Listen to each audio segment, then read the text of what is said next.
Bonjour et bienvenue sur ma chaîne. Je m'appelle Alice Marchand et je suis magnétiseuse, guérisseuse, curothérapeute et médium. J'espère que vous allez tous bien.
Alors, que s'est-il passé cette semaine?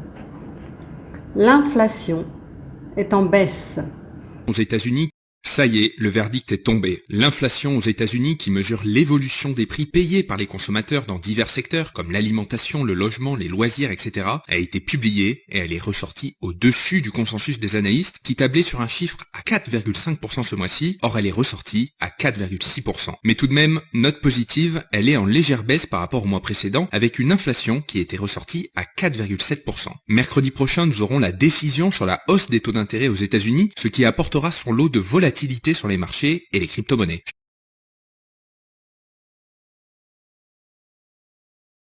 Mensonge, voilà un mot qui résume la Macronie. Depuis des mois, vous nous répétez que l'inflation va ralentir, que le pouvoir d'achat va augmenter.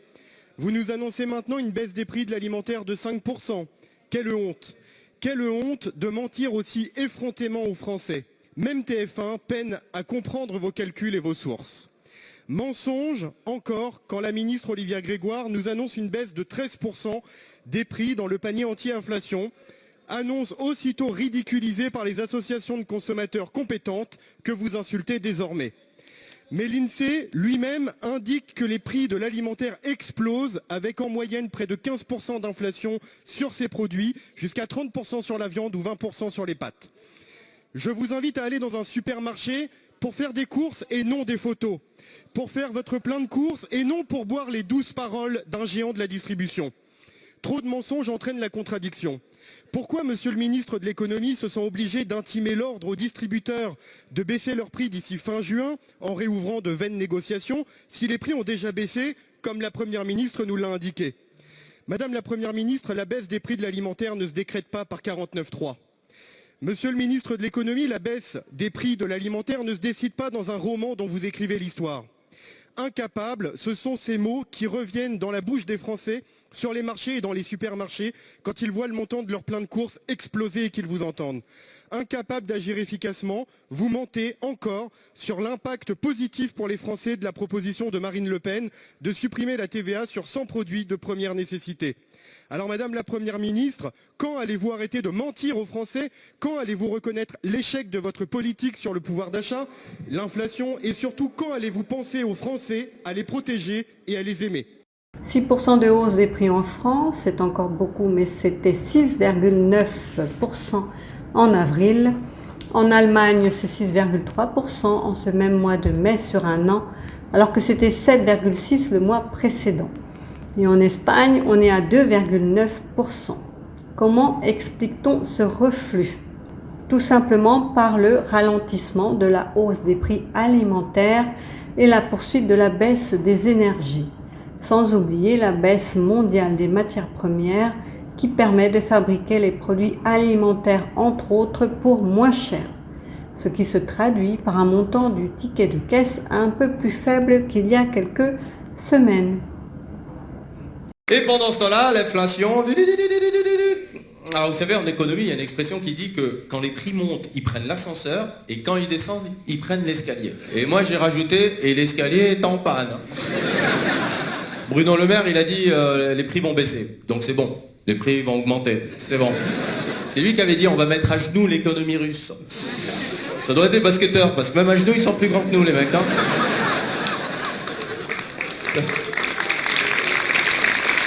Et là, cette semaine, en interview, je ne sais pas si vous avez vu, il a dit « Je ne comprends pas pourquoi les prix montent vite et ils ne descendent pas aussi vite. » Mais qui es-tu?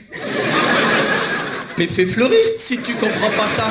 Et il a dit, là, pour que les prix baissent le plus vite possible, je vais envoyer une lettre aux grands industriels. Oui, oui, oui, ça trempe chez les industriels, hein. Il envoie une lettre, parce que les vrais ministres, ils font des lois. Et les baltringues, ils envoient des lettres, voilà. Cher industriel, moi, Bruno Le Maire, ministre de l'économie et des recommandés avec accusé de réception, je vous demande de baisser les prix. Sinon, j'envoie un fax. Qu'en pensent les guides? La baisse de l'inflation aux USA va aussi se répercuter en Europe. C'est déjà très visible pour certains pays comme l'Espagne. Ce sera moins visible et moins rapide en France. Mais les prix vont continuer lentement à baisser avec quelques variations cet été. Le prix des matières premières tend à se stabiliser et d'autres circuits d'approvisionnement ont été trouvés. Les agriculteurs français s'y sont mis et d'autres secteurs suivront. Il y a une tendance à rapatrier les compétences en France afin de ne plus dépendre du marché mondial. On a aussi parlé beaucoup de l'État qui deviendrait propriétaire d'une partie de nos biens immobiliers. Selon le Relais Info, je cite, Macron veut décréter que l'État devienne copropriétaire d'une partie de vos biens immobiliers et fonciers pour prélever un impôt supplémentaire au titre du droit d'occupation de votre propre bien. Pas un mot dans les médias français. Nos journalistes ont découvert sur le site du gouvernement français France Stratégie que Macron projette de décréter unilatéralement que l'État deviendrait copropriétaire d'une partie de vos biens immobiliers et fonciers, afin de prélever un impôt supplémentaire au titre du droit d'occupation du bien. Dans un article intitulé « Comment assurer la résorption des dettes publiques en zone euro », on découvre le projet de Macron de spolier une partie des biens immobiliers des Français pour prélever un nouvel impôt. Voici le texte du projet envisagé par Macron. Scandale Macron. L'État veut devenir copropriétaire de vos biens immobiliers. Stop. Écoutez bien cette information choquante qui est passée sous silence dans les médias français. Macron projette de décréter que l'État devienne copropriétaire d'une partie de vos biens immobiliers et fonciers pour prélever un impôt supplémentaire au titre du droit d'occupation de votre propre bien. Des journalistes ont découvert sur le site du gouvernement français, France Stratégie, les preuves de ce plan scandaleux. Dans un article intitulé « Comment assurer la résorption des dettes publiques en zone euro », on révèle les véritables intentions de Macron. Écoutez bien les mots de ce projet insensé, l'instauration d'un impôt exceptionnel sur le capital immobilier résidentiel. L'État deviendrait copropriétaire de tous les terrains construits résidentiels, prélevant une fraction limitée de leur valeur au titre du droit d'occupation du sol. C'est une véritable spoliation. Voilà comment ça fonctionnerait. Chaque propriétaire serait redevable d'une somme annuelle correspondant à ce droit d'occupation du sol. Et si vous refusez de payer, l'État récupérera cette somme lors de la première transaction concernant votre bien immobilier. C'est une augmentation de la fiscalité et une atteinte à vos droits patrimoniaux. La propriété privée est sacrée depuis la Révolution, un droit imprescriptible. Qu'en pensent les guides?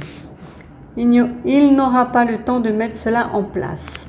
L'État cherche par tous les moyens de l'argent facile, rapide et en grosse quantité pour renflouer le trou colossal de plusieurs milliards d'euros qui se creuse à cause des actions de celui qui en est à sa tête.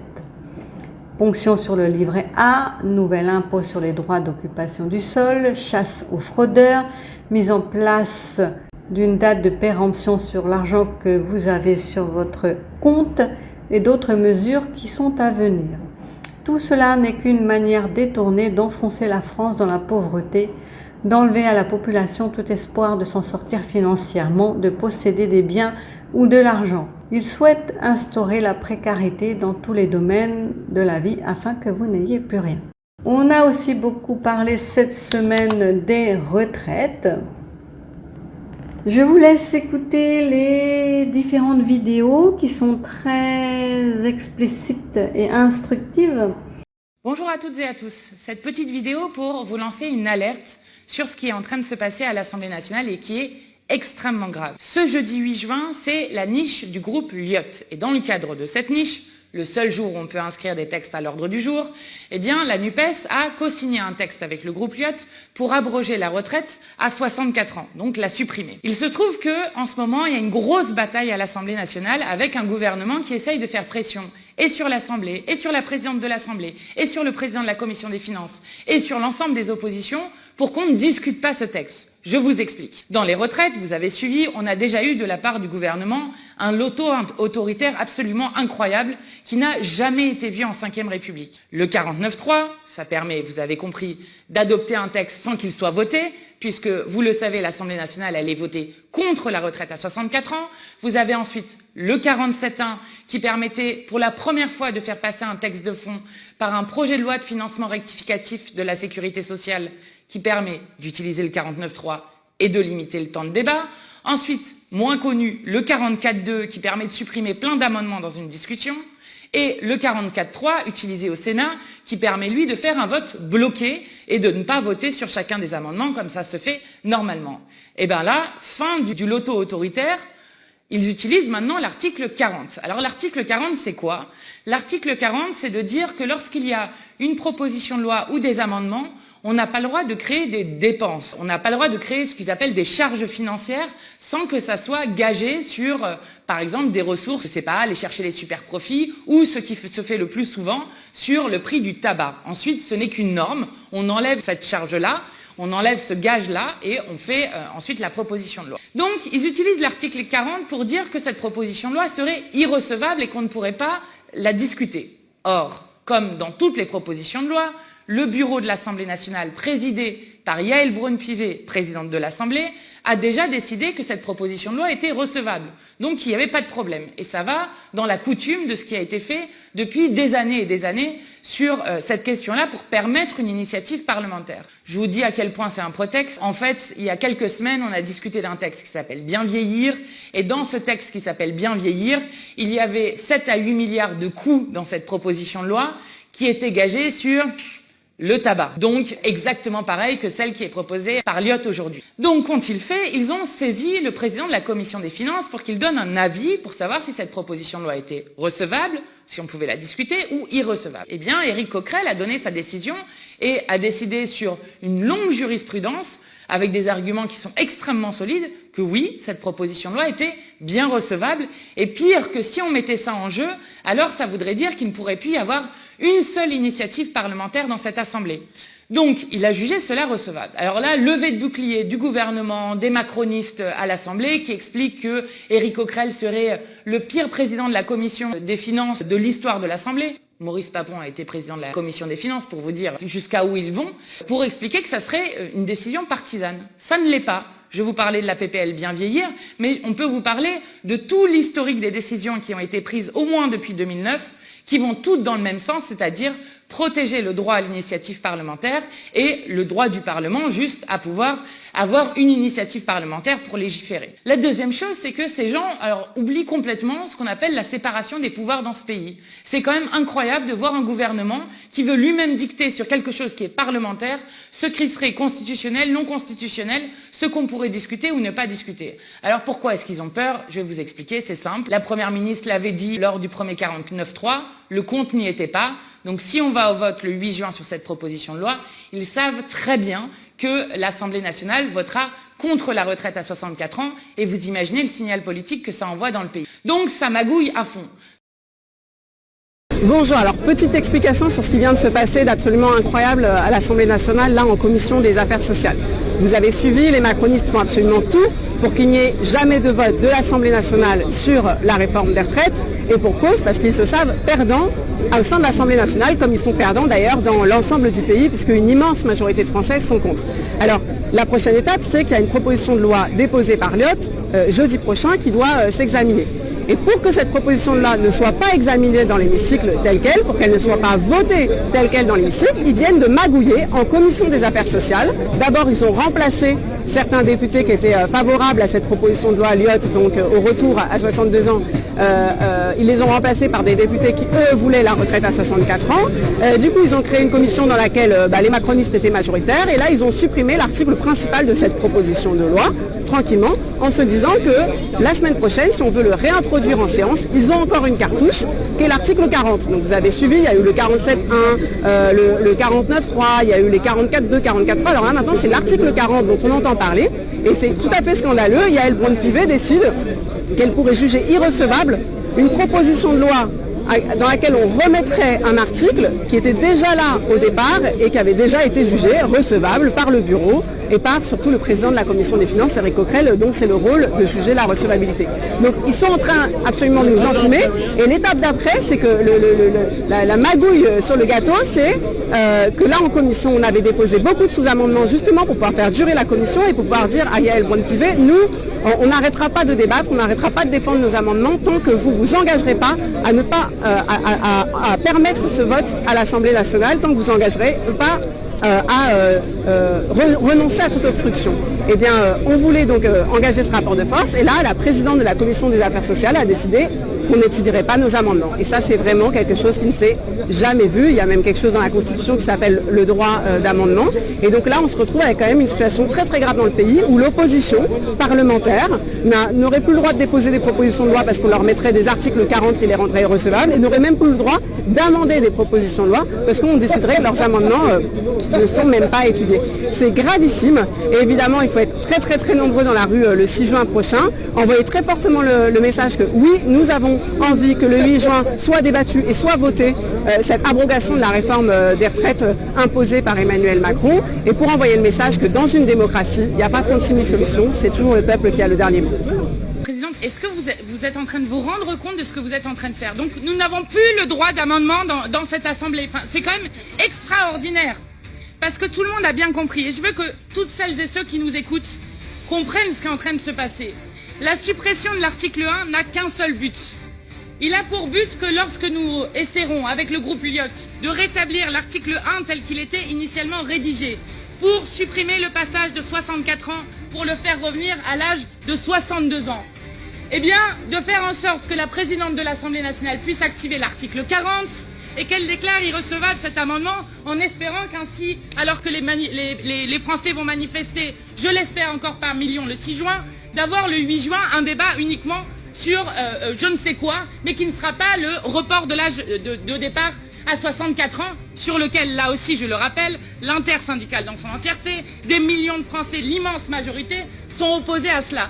Donc nous voyons vos magouilles, Madame la Présidente, et je vous le dis, ça ne passe pas. Ça ne passe pas que vous nous refusiez de juste discuter du droit fondamental des parlementaires, c'est-à-dire le droit d'amendement. Qu'est-ce que c'est que ça? On est où, là? L'autoritarisme a des limites.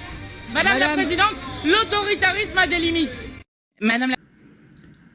Plus personne n'est dupe de leur manège. Ils se mettent les gens à dos, mais ne s'en rendent pas compte. La haine est là, de plus en plus forte, contre tous ceux qui représentent l'autorité, la loi, le pouvoir. La tête de Macron est mise à prix sur d'autres canaux où la censure ne s'applique pas. Qui sème le vent récolte la tempête, et le gouvernement va s'en rendre compte bientôt. Cette réforme finira par être abandonnée si tout le peuple dans son intégralité fait bloc. Immobilier, les taux diminuent. Le nombre de crédits immobiliers accordés par les banques a chuté de 40% en un an. La baisse du pouvoir d'achat et la remontée des taux d'intérêt pèsent sur la capacité d'emprunt. Cette année, il y aura environ 900 000 transactions alors qu'on dépassait le million en 2020-2022. À Paris, les prix ont baissé de 5% sur un an. Taux d'intérêt en hausse, conditions plus strictes, les ventes ralentissent et les agences immobilières, les courtiers ou entreprises de bâtiment commencent à mettre la clé sous la porte. La crise est là, indique Martial You sur RTL. En effet, selon la BCE, Banque Centrale Européenne, la crise immobilière a commencé en Europe et l'impact se ressent aussi en France. Les pays qui ont des taux d'intérêt variables sont les plus touchés, puisque pour enrayer l'inflation, la BCE remonte ses taux. Les taux d'emprunt ont considérablement augmenté en France, passant de 1% en 2020 ou 21 à 3,5% en 2023 pour un emprunt sur 20 ou 25 ans, ce qui a pour effet de faire baisser le prix des biens à vendre. L'on constate sur Paris une baisse de 5% sur un an et une stabilisation au niveau national. Les ventes des biens anciens ont reculé de 22%. Les conséquences sont dramatiques puisque de nombreuses sociétés font faillite. 696 dans le domaine du bâtiment notamment. Les courtiers ferment également puisque les banques ne se battent plus pour avoir de nouveaux clients. Depuis janvier, 528 faillites d'agences immobilières sont à déplorer. Qu'en pensent les guides ? La baisse des biens immobiliers va se poursuivre. Il y aura bientôt plus de biens à vendre que d'acheteurs. Les agences immobilières auront à nouveau le vent en poupe, mais pas tout de suite. Les prix doivent se stabiliser, se réorganiser et être plus encadrés, plus cohérents avec le marché réel. Gabriel Attal, ministre délégué au budget et ambitieux en matière de lutte contre la fraude sociale. Doubler les redressements et ramener 3 milliards par an en plus dans les caisses d'ici 2027. Pour ça, des effectifs en plus, un budget pour améliorer les outils informatiques, fusionner la carte vitale et la carte d'identité, contrôler la situation des retraités à l'étranger. C'est l'info excitante de la journée. La carte vitale, bientôt fusionnée avec votre carte d'identité. C'est l'annonce du gouvernement pour lutter contre la fraude sociale. Le ministre des Comptes publics souhaite fusionner la carte vitale et la carte d'identité dans une seule carte. Cette mesure qui nous concerne tous, la fusion entre la carte d'identité et la carte vitale. Parmi ces annonces, la fusion de la carte vitale avec la carte d'identité. La fusion carte d'identité, carte vitale, ça fait partie des mesures. Ah mais c'est super, demain j'ai une nouvelle carte dans mon portefeuille. Enfin, petit astérisque. On sera tous morts avant qu'elle existe. C'est le chic de Gabriel Attal. Une des pistes, c'est de fusionner carte vitale et carte d'identité. C'est une piste ou c'est une annonce véritable? Est-ce que ça va être fait? Alors, plusieurs choses. D'abord, il y a encore quelques années, le sujet en France, c'est qu'on avait des cartes vitales en trop. Ok, super. Donc il répond pas, donc elle relance. Vous voulez fusionner, donc, carte vitale, c'est rajouter une puce de carte vitale sur la carte d'identité. Aujourd'hui, le sujet, c'est quoi? C'est que vous avez des personnes, ça peut arriver, qui viennent en France. Ok, donc il répond pas, donc elle relance. J'ai toujours pas compris, Gabriel Attal, si c'est une option ou si c'est une décision que vous avez prise. Ça va être fait. C'est ce vers quoi on souhaite aller, bien sûr. Vous avez entendu? C'est ce vers quoi on souhaite aller, bien sûr. Donc elle relance, car bon, ça ne veut rien dire. Quand vous imaginez quoi? Dans 6 mois, on peut imaginer un début? Non. Je lance là, cet été, une mission de préfiguration. Top. Point d'étape. Cet été, il y a une mission de préfiguration. C'est quoi? C'est une mission de préfiguration. Une mission de préfiguration qui doit nous dire quel calendrier est possible, quelles modalités sont possibles.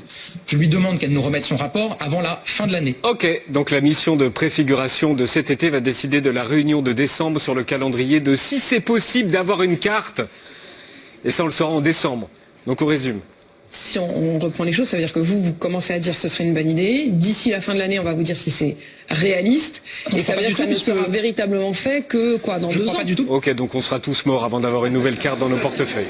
La carte vitale et la carte d'identité vont fusionner. Cette fusion permettrait ainsi d'éviter la location ou le prêt de carte vitale afin de bénéficier de soins gratuits. Une carte unique qui existe déjà dans plusieurs pays en Europe et qui pourrait arriver en France dans les 10 prochaines années. Une décision qui est aussi économique car aujourd'hui, la fraude sociale est évaluée à 8 milliards d'euros chaque année. Qu'en pensent les guides? La fusion de la carte vitale et de la carte d'identité est une bonne chose. La France est en retard dans ce domaine. D'autres fusions auront lieu plus tard, notamment avec le compte bancaire. Et la chasse aux fraudeurs ne s'applique qu'à une partie de la population et pas aux plus riches. Guerre en Ukraine. La Russie a envoyé un nouveau satellite baptisé Cosmos 2569 en orbite, capable de reconnaître le matériel utilisé par les forces ukrainiennes. L'Ukraine, quant à elle, prépare une contre-offensive d'ampleur, d'après ses dirigeants, pour la semaine prochaine. Guerre en Ukraine, Volodymyr Zelensky estime que l'Ukraine est prête pour sa contre-offensive. Depuis plusieurs jours, Moscou affirme que la région russe de Belgorod, proche de la frontière, est soumise à des frappes ukrainiennes et fait l'objet d'incursions. Au même moment, l'Ukraine dit préparer depuis des mois une contre-offensive d'ampleur. Dans un discours publié sur les réseaux sociaux, le président ukrainien a remercié tous ceux dans le monde qui comprennent à quel point il est crucial de remporter la guerre contre la Russie sur les terres ukrainiennes. La contre-offensive pour récupérer les zones conquises par les forces russes en Ukraine est prête à être lancée, a annoncé le président ukrainien, Volodymyr Zelensky dans une interview accordée au Wall Street Journal publiée ce samedi 3 juin. Je ne sais pas combien de temps cela prendra. Pour être honnête, les choses peuvent se dérouler de différentes manières. Mais nous allons le faire et nous sommes prêts, a-t-il affirmé. Nous croyons fermement que nous allons réussir. Le 11 mai dernier, le président ukrainien avait déclaré que son armée avait encore besoin de temps pour préparer une contre-offensive d'ampleur. Reddition. Les Occidentaux incitent Zelensky, selon le journal italien La Repubblica, à capituler en échange d'une intégration rapide à l'Union européenne. L'idée vient de Biden, qui a peur de perdre son électorat et de ne pas être réélu en 2024 suite à ses échecs successifs au front. Les Occidentaux ont peur de la Russie. Et pour l'affaiblir, ils utilisent l'Ukraine comme prétexte. Ils ne veulent pas la paix, ils maintiennent artificiellement cette guerre, leur but étant de détruire Poutine afin qu'il n'assainisse pas le marécage dans lequel il patauge.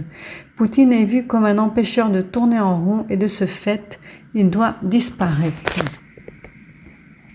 Qu'en pensent les guides ? L'Ukraine ne va pas capituler, tout comme Biden ne sera pas réélu en 2024. Zelensky compte sur l'aide matérielle de ses alliés pour contrer la Russie.